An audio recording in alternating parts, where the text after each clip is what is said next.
देर रात गए मंदाकिनी को रसोई से कुछ आहट सुनाई देने लगी। जब वो रसोई की ओर गई तो वहां का नजारा देख उसके पैरों तले जमीन खिसक गई। सुगंधा के हाथों में कच्ची मछली थी जिसे वो आधा कच्चा ही खा चुकी थी। उसके कपड़ों और मुंह पर खून लगा था और वो इस समय किसी राक्षस जैसी डरावनी नजर आ रही थी। सुगंधा, ये क्या कर रही हो तुम? क्या हुआ है तुझे? भूख लगी थी, इसने मुझे मच्छी खिलाई, अब मैं इसके साथ रहूंगी। ये क्या बोल रही है सुगंधा? क्या हुआ है तुझे? क्या हुआ माँ? चिल्ला क्यों रही हो? ये कच्ची मछली, छी, ये कैसे हुआ? ये कहाँ से आई मेरे हाथ में? इतना कहकर सुगंधा उल्टी जैसी आवाजें करने लगती है। तू चल, तेरी तबीयत सही नहीं है। मंदाकिनी ने उसे उसके कमरे में छोड़ दिया था और उसके बाद वो जाकर सीधा तपन को उठाती है। सुनिए, कुछ ठीक नहीं लग रहा है। सुगंधा कच्ची मछली खा रही थी। उसकी वो आंखें, आवाज, वो सब मेरे मन का वहम नहीं हो सकता। सुबह देखते हैं। अभी रात को हम लोग क्या कर सकते हैं? कहाँ जाएंगे? किसी तरह बस रात बिताओ। ठीक है। इंद्राणी और सुगंधा का कमरा पास पास था। देर रात गए इंद्राणी को अपने कमरे के दरवाजे पर जोर जोर से दस्तक सुनाई देने लगती है। कौन है? आमाके आरोमाचाई, तू आती है या नहीं? मुझे मच्छी दे वरना अच्छा नहीं होगा। सुगंधा की डरावनी आवाजें सुनकर इंद्राणी बुरी तरह से घबरा गई थी। सुगंधा के बार बार कहने पर भी इंद्राणी दरवाजा नहीं खोलती है। काफी देर तक उठापटक और दरवाजा पीटने के बाद अचानक सब कुछ शांत हो गया था। अगली सुबह मंदाकिनी की चीख से इंद्राणी की नींद टूटती है। घर के बाहर कई जानवरों के शरीर के टुकड़े बिखरे दिखाई दे रहे थे और सुगंधा अपने कमरे में बिस्तर के नीचे बेहोश पड़ी हुई थी। ये सब संयोग या हमारे मन का वहम नहीं हो सकता। आप भुवन को बुलाइए, उसे जरूर कुछ तो पता है। वो उस दिन कुछ कहने की कोशिश कर रहा था लेकिन मैंने ही चुप करा दिया। थोड़ी देर में भुवन घर पहुंच गया था। बीती रात की कहानी सुनने के बाद उसके माथे पर पसीना आ गया था। ये सब वही है जो आप समझ रहे हैं। इस नदी के आसपास एक मैछो भूत का साया है, इसलिए गांव के लोग इस हवेली या नदी के आसपास नजर नहीं आते हैं। मैंने आपको सावधान करना चाहा था लेकिन मेम साहब नाराज होने लगी थी तो मैंने बात बदल दी। मुझे बस ये बताओ, अब क्या होगा? कैसे सब सही होगा? मेरी बच्ची, उसे ठीक कर दो बस। एक बार कोई उसे मछली खिला देता है तो उसकी भूख बढ़ती ही जाती है। ये सब बहुत बड़ी अनहोनी की शुरुआत है। वो किसी को नहीं छोड़ता। हाँ, मेरे बस से बाहर की बात है ये। कुछ तो उपाय होगा। एक व्यक्ति है, मैं कोशिश करता हूँ उसे बुलाने की। मुझे लौटने में शायद थोड़ा वक्त लगेगा। आप लोग अपना ख्याल रखना। पूरा दिन बीत गया था। रात घिर आई थी। भुवन अभी भी न लौटा था। इधर पूरा परिवार बेचैन होकर किसी तरह समय काट रहा था। सुगंधा पूरे दिन से बिस्तर पर ऐसे लेटी थी जैसे शरीर में जान ही न बची हो। रात हो गई है, कब तक ऐसे बैठे रहेंगे? मैं इसके कमरे में रुकती हूँ, आप लोग जाकर सो जाओ। नहीं, इसके कमरे में रुकना सही नहीं है। कहीं रात को इसने तुम्हें नुकसान पहुंचाया तो? इसका कमरा बाहर से बंद कर दो और चलो यहाँ से। ठीक है। सभी अपने कमरे में चले गए थे। अचानक रात को तपन बाबू को जोर जोर से दरवाजा पीटने की आवाज सुनाई देती है, जैसे कोई बाहर से दरवाजा बजा रहा हो। देखूं क्या? भुवन हुआ तो? नहीं, इस समय नहीं, अब सुबह ही देखेंगे। मुझे कुछ सही नहीं लग रहा। बाहर ऐसा लग रहा है जैसे कोई सामान उठाकर पटक रहा है। भुवन ऐसा क्यों करेगा? मैंने दरवाजा बंद किया हुआ था, कोई अंदर कैसे आएगा? जरूर ये सुगंधा ही है। अचानक ही मंदाकिनी को ऐसा लगता है जैसे सब शांत हो गया है। लगता है अपने कमरे में चली गई है वो। तपन और मंदाकिनी वापस अपने बिस्तर पर लेट जाते हैं। अचानक उन्हें बिस्तर के नीचे से खटखट की आवाजें सुनाई देने लगती है।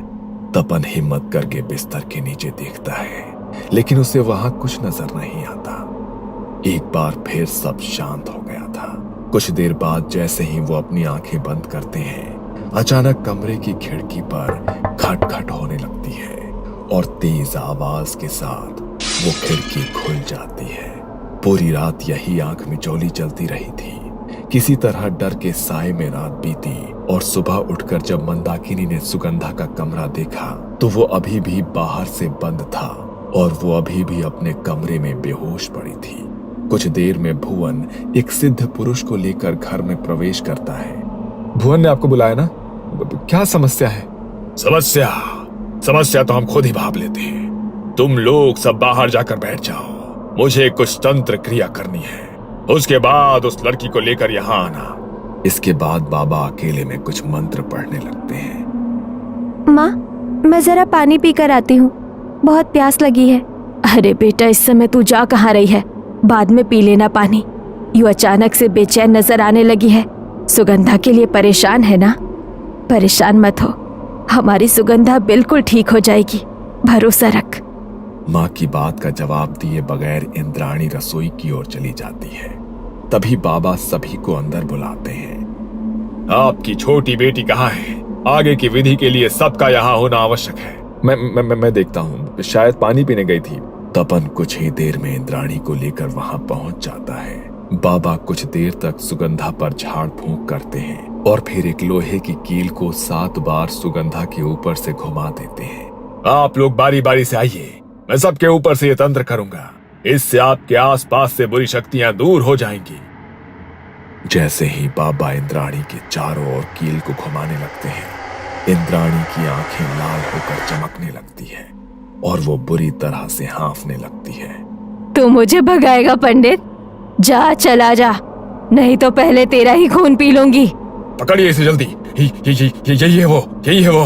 हाँ। तपन और भुवन उसे कसकर पकड़ लेते हैं, लेकिन इंद्राणी उन्हें उठाकर दूर फेंक देती है। अचानक ही जैसे 10 आदमियों की ताकत उसके भीतर आ गई थी। बाबा ने साथ लाई हुई भभूत उसके माथे पर मली और फिर उसे रस्सियों में जकड़ दिया। लेकिन ये सब हो क्या रहा है? वो भूत तो सुगंधा के अंदर था, फिर ये इंद्राणी ने तुम्हें जो कहानी सुनाई वो आधी अधूरी थी। उस रात को जब सुगंधा ने आकर उसका दरवाजा खटखटाया तो इसने दरवाजा खोल दिया और फिर वो मेछो भूत सुगंधा से इसके शरीर में प्रवेश कर गया। बाहर वो जानवरों की अधखाई लाश आपने देखी, उन्हें भी इंद्राणी ने ही खाया है। और पिछली रात जो आपके साथ घटनाएं घटी वो सब इसी के कारण हुई, क्योंकि सुगंधा को तो आपने उसके कमरे में बंद कर दिया था।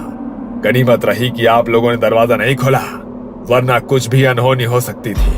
नहीं, ये सच नहीं है। इंद्राणी तो अभी कुछ देर पहले तक ठीक थी। मुझे लगता है इन बाबा ने कोई टोटका कर दिया मेरी बच्ची पर। पता नहीं ये सब क्या हो गया मेरे बच्चों को। ठहरो, मैं साबित करता हूँ। बाबा ने कुछ मंत्र पढ़े और एक लौंग इंद्राणी की जीभ पर रखकर उसका मुंह बंद कर दिया। कुछ ही देर में इंद्राणी ने उल्टी करना शुरू कर दिया, जिसमें जानवरों के शरीर के टुकड़े दिखाई दे रहे थे। अब यकीन हुआ, जब मैंने कील से उतारा करने की कोशिश की तो सुगंधा ने कोई प्रतिक्रिया नहीं दी। मैं तभी समझ गया था कि उसने शरीर बदल लिया है। ये बहुत शक्तिशाली आत्मा है। अगर 24 घंटे के अंदर सुगंधा को मदद ना मिलती तो उसकी मौत हो जाती और वो इंद्राणी के शरीर में रहकर अपना कहर जारी रखती। हर गुजरते पल के साथ उसकी शक्तियां बढ़ती जा रही हैं। पूरे परिवार का विनाश करने आई है वो। कोई नहीं बचेगा इस परिवार से। आप ही बताइए, हम काम करें तो क्या करें? ये मकान क्या मैं नौकरी छोड़ दूं? मैं नौकरी छोड़ दूंगा। बस किसी तरह से मेरे परिवार को बचा लीजिए प्लीज। नदी किनारे हमें तंत्र करना होगा। ये जहां से आई है इसे वहीं लौटना होगा। बस यही एकमात्र उपाय है। आप लोग ताजी मछली मंगवा लीजिए। बाबा ने तंत्र की पूरी विधि शुरू कर दी थी।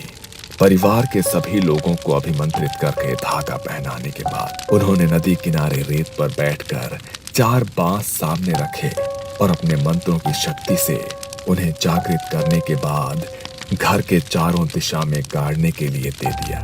भुवन ने जाकर घर के चारों ओर बांस गाड़ दिए थे। अब बस एक बार उसे इंद्राणी के शरीर से बाहर निकलना है। आपका घर अब सुरक्षित है। वो चाहकर भी उसमें प्रवेश नहीं कर सकता। आप सभी को घर के अंदर रहना है। बस इंद्राणी को यहाँ कुर्सी सहित मजबूती से बांध दो। सभी लोग घर के अंदर चले गए थे। बाबा ने एक रक्षा सूत्र लेकर इंद्राणी के चारों ओर लपेट दिया और उसके बाद हवन कुंड से कुछ कुछ दूरी पर मछली को रखते हुए नदी के अंदर की ओर रास्ता बना दिया। बाबा ने मंत्र पढ़ने शुरू कर दिए थे, जिसे सुनकर इंद्राणी बुरी तरह से छटपटा रही थी। मुझे मछली चाहिए, मुझे मछली ला कर दे। तुझे मछली चाहिए तो जा ले, इस बच्ची को छोड़ दे, तेरा भोग वहां रखा है, जा। मछली खाने के लिए मेछो भूत को इंद्राणी का शरीर छोड़कर बाहर निकलना पड़ता है और उसी समय बाबा इंद्राणी के हाथ में भी धागा बांध देते हैं। मेछो भूत को मछली खाते देख बाबा एक जलता नारियल उठाकर उसके ऊपर छोड़ देते हैं, जिसके कारण वो भस्म होकर गायब हो जाता है और इस तरह इंद्राणी मेछो भूत से मुक्त हो जाती है। तपन बाबू ने उसी महीने अपना तबादला करा लिया था और हवेली एक बार फिर से खाली हो गई थी।